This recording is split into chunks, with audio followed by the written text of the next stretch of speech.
guys! Welcome to Ate Cosm Vlog. So yesterday may pinakita kaming Toyota Commuter na budget meal. So meaning kung bumili ka ng Toyota Commuter na cargo, ano ba ang dapat mong ilagay na upuan? So yung pinakita naming video kahapon, yun ang tinatawag na tipid meals. Bakit tipid meals? Tinanggal namin, siya man nagpapakustomize sa amin ng van kasi yung mga stock seats sila, hindi nila alam anong gagawin. Same thing with us, hindi ko rin alam anong gagawin ko doon sa mga upuan na yun. Kaya we want to show you that video para lang sa mga taong may Toyota Commuter at gusto nyo i-set up yung sasakyan nyo na 10-seater pa rin na matipid. I think yung video namin the other day, panoorin nyo lang. Pero today, ang gusto ko ipakita sa inyo ay same 10-seater na Toyota Commuter na komportable yung upo mo. So unang mapansin mo, itong legroom ko napakaluwag. Tapos syempre may dalawang captain seats. Itong captain seats na to, syempre gawa ng Ate Customs and Uratex foam yan. Kaya napakalabot.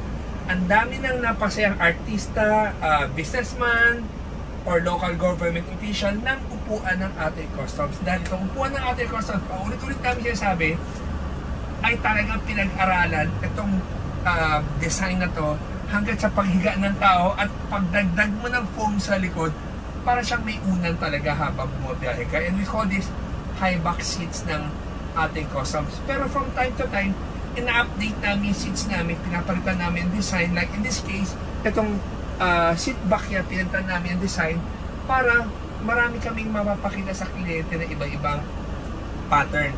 So itong upuan na to, perfect for Toyota Commuter.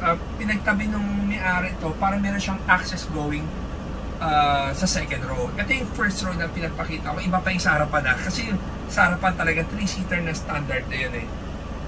And 5'10" at napakaluwag. Kung sakaling gusto ko naman i-abante. Kasi kahit na ito yung upuan ko, yung nakakaupo sa likod, komportable pa rin. Pero papakita ko lang sa inyo, ito yung pinaka-abante niya. So ang layo ang layo sa ganyan. Tapos, ang maganda dito, pag bumabiyahe ka kasi, using the stock seat ng mga Grandia na GL, wala kang luxury to recline like this. Pero pare-pareho ko yung 10-seater. Ang maganda sa kanya, itong ginawa natin, ay komportable kung babiyahe ka. Even yung sa double and single sa likod, itong double and single sa likod, recline ko lang. Okay. So, itong double and single, nahihiga rin siya, katulad dito. So, kung may mga bumabiyahe man, sigurado ito, 5 taong nakaupo dito, makakatulog. Pagdating sa biyahe, hindi ka pagod na pagod. Pero syempre, wala namang right and wrong. It will always depend ano ang budget mo.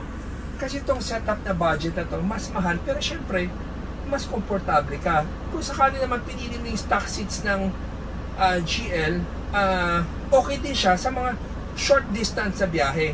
Pero pag sa malayo, syempre, tiis-tiis na lang. Pero pag gusto mong hindi ka pagod sa biyahe mo, pagdating mo sa point B, I think these seats will give you comfort. So guys, I wanna share you lang this video at saka yung video namin na isang video namin. Ang ganda rin nung ginawa natin. Then pinakita lang natin sa mga taong may Toyota Commuter ano ang pwede mong gawin sa commuter mo na hindi ka gagastos ng malaki. Same thing sa ginagawa namin sa Light Ace. Sobrang natutuwa kami makashare sa mga viewers natin na hindi lang para gumastos sa upuan or anong paraan din or anong way din para makatipid kayo na kahit hindi kayo magpagawa sa Ate Customs, magagawa nyo rin. So guys, I hope na gusto nyo itong short video natin. At saka kung mapapansin mo pala yung flooring, pinalitan rin namin ng vinyl flooring to para wash and white na lang. So, thank you for watching our video guys. At saka ito, gusto ko lang sabihin. So, paulit-ulit yung sabi, everyday is a blessing.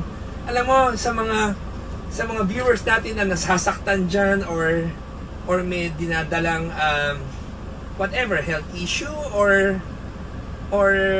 alam mo problema, ang good news ko sa inyo, alam mo lahat naman tayo sabay-sabay sa generation natin ngayon, siguro after 50 years lang yung mga kasing edad ko, lahat naman tayo wala na rin dito eh.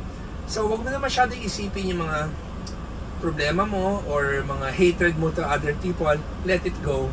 Useless lang magkaroon ng issue na ganyan dahil ako man mauna or kayo man mauna. At the end of the day, baga parang pare-pareho ang pupuntahan natin. Kaya enjoy life, every day is a blessing, and always remember, Jesus loves you, and God bless.